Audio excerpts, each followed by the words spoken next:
Conic sections आप लोग पढ़ते हो। कोनिक सेक्शन के अंदर स्ट्रेट लाइन है, सर्किल है, पैराबोला है, हाइपरबोला है, और इतना सारा टॉपिक पढ़ के भी बहुत कंफ्यूजन हो जाता है और आपको लगता है कि पता नहीं मैं इसके टॉपिक के क्वेश्चन कर पाएंगे कि नहीं कर पाएंगे। तो मैंने क्या किया है कि सारे टॉपिक्स को एक एक करके एक्सप्लेन नहीं कर रही हूँ, कंपेरेबल तरीके से कर रही हूँ।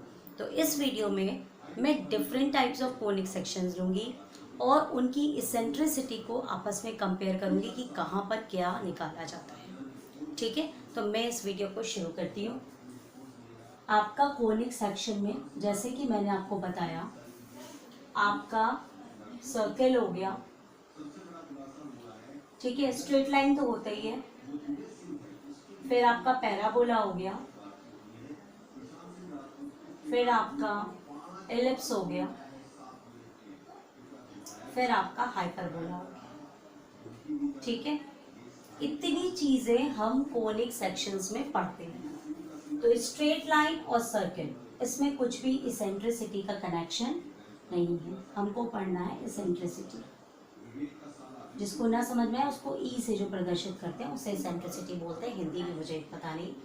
पैराबोला, एलिप्स और हाइपरबोला, इन तीनों केसेस में इसेंट्रिसिटी निकालते हैं।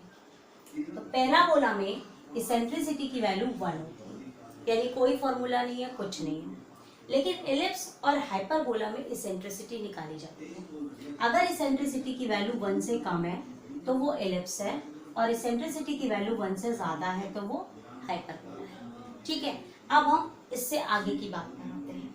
अगर मान लीजिए हमारे पास कोई इक्वेशन है y² = 4ax, तो ये आपकी पैराबोला हो गई, यहाँ पे काम खत्म हो गया। लेकिन अगर एलिप्स है तो एलिप्स की इक्वेशन होती है x² / a² y² / b² = 1, और हाइपरबोला की इक्वेशन होती है x² / a² - y² / b² = 1। तो यहाँ पर आपका माइनस लगा होता है। ये इक्वेशन है हाइपरबोला की और ये एलिप्स की। अब हमको इसेंट्रिसिटी निकालनी है, तो इस केस में तो 1 है तो कोई प्रॉब्लम नहीं, खत्म। अब एलिप्स की हम इसेंट्रिसिटी कैसे निकालेंगे?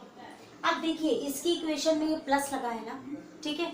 इसेंट्रिसिटी का मेन फॉर्मूला क्या होता है कि 1 प्लस कॉन्जुगेट एक्सिस हम ऊपर लेते हैं और ट्रांसवर्स एक्सिस नीचे लेते हैं और इसका स्क्वायर करते हैं। ठीक है, अब कॉन्जुगेट एक्सिस और ट्रांसवर्स एक्सिस क्या होती है? मान लीजिए आपकी ये क्वाड्रेंट है, तो ये आपकी ट्रांसवर्स एक्सिस हो जाएगी और ये वाली आपकी कॉन्जुगेट एक्सिस हो जाएगी। ठीक है, ये वाली। तो ये इसका मेन बेस होता है कि सेंट्रिसिटी निकालने के लिए eccentricity square = 1 plus conjugate axis upon transverse axis whole square.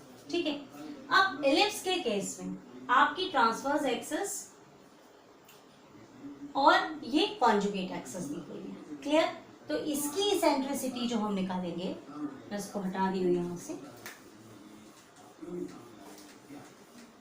ठीक है। इसकी इसेंट्रिसिटी निकालने के लिए इक्वेशन में प्लस है, तो इसेंट्रिसिटी निकालने के लिए e² करके सॉल्व करिए तो याद रहेगा। 1 यहाँ प्लस लगाए तो यहाँ 1 - b² अपॉन a², क्योंकि कॉन्जुगेट एक्सिस b है और ट्रांसवर्स एक्सिस a है। क्योंकि x वाले के नीचे a है तो ट्रांसवर्स एक्सिस a है, ये आपकी कॉन्जुगेट एक्सिस होगी। ठीक, इसी तरीके से हाइपरबोला देखिए, आपकी यहाँ इक्वेशन में देखिए माइनस है, तो इसेंट्रिसिटी आप निकालोगे तो 1 प्लस b² / a²। ठीक है, अभी मैं इसको क्वेश्चंस के साथ बताऊंगी। मैं यहाँ पे ये बताने की कोशिश कर रही हूँ कि आपके दिमाग में आपको कैसे ये याद रहे। ठीक है, इसके बाद मैं एक एक क्वेश्चन लेती हूँ, फिर मैं आपको इस चीज को समझाती हूँ। एक सिंपल सा क्वेश्चन लेते हैं और उसको हम सॉल्व करते हैं। अगर हमारे पास कोई क्वेश्चन है 16x² + 9y² = 144, एकदम सिंपल। ठीक है, तो अब यहाँ पर हमको 1 लाना है, चाहे वो एलिप्स की इक्वेशन हो चाहे वो हाइपरबोला हो। तो हम इसको इससे पूरे से डिवाइड कर देंगे। 16x² upon 144, 9y² upon 144 = 144/144। यानी x square by 16 y square by 9 is equal to 1। यानी एक्स के नीचे ए था, ये x square by a square plus y square by b square के फॉर्म में आ गई। यानी ये मेरा क्या है, एलिप्स। ये क्या है, एलिप्स। ठीक है। अगर अब हमें इसकी इसेंट्रिसिटी निकालनी है तो यहाँ पर इक्वेशन में प्लस है, तो इसेंट्रिसिटी क्या होगी, 1 minus B square upon a square. तो 1 माइनस बी यानी वाई के नीचे वाला, तो ये क्या है 9, और ए स्क्वायर ये आपका क्या है 16। ठीक, अब आप ये सॉल्व करिए तो ये हो गया 7/16, यानी इसेंट्रिसिटी की वैल्यू हो गई √7/4। ठीक है, तो इस तरीके से सॉल्व करते हैं। और अगर मान लीजिए मेरा ये हाइपरबोला है तो यहाँ पर ये टोटल माइनस होता चला जाएगा। ये क्या होगा, माइनस, और इसेंट्रिसिटी में हमारा यहाँ पे क्या लग जाएगा, प्लस, और इसेंट्रिसिटी की वैल्यू यहाँ बदल जाएगी, वो हो जाएगी 25/16 दैट इज 5/4। तो इस तरीके से एलिप्स और हाइपरबोला की इसेंट्रिसिटी निकाली जाती है और पैराबोला की इसेंट्रिसिटी 1 होती है। यहीं पर एक केस और मैं आपसे डिस्कस करना चाह रही हूँ कि हाइपरबोला के केस में 3 तरीके से हाइपरबोला की इसेंट्रिसिटी में क्वेश्चंस होते हैं। आपका एक पहले सिंपल हाइपरबोला है, x square upon a square minus y square upon b square is equal to 1। आपसे अगर कहा जाए कि आप इस हाइपरबोला के कॉन्जुगेट की इसेंट्रिसिटी बताइए, ठीक है, तो आप एक फॉर्मूला याद रखिए, 1 upon eccentricity square upon 1 upon eccentricity square equal to 1। ये ई डैश जो है ये कॉन्जुगेट हाइपरबोला की इसेंट्रिसिटी है। ये किसकी है, कॉन्जुगेट हाइपरबोला की इसेंट्रिसिटी है। अब अगर मान लीजिए मेरा क्वेश्चन है x square by 16 minus y square by 9 is equal to 1, तो इसकी इसेंट्रिसिटी क्या हो जाएगी, 1 plus b square upon a square, यानी 1 plus 9/16 that is 5/25/16 eccentricity square, तो इसेंट्रिसिटी हो जाएगी 5/4।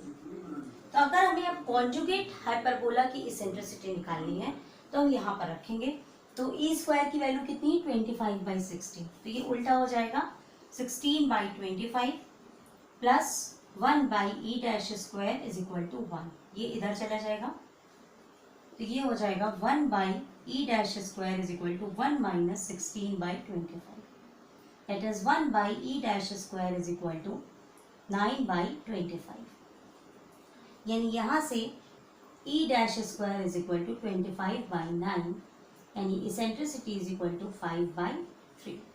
ये आपकी कॉन्जुगेट हाइपरबोला की इसेंट्रिसिटी हो जाएगी।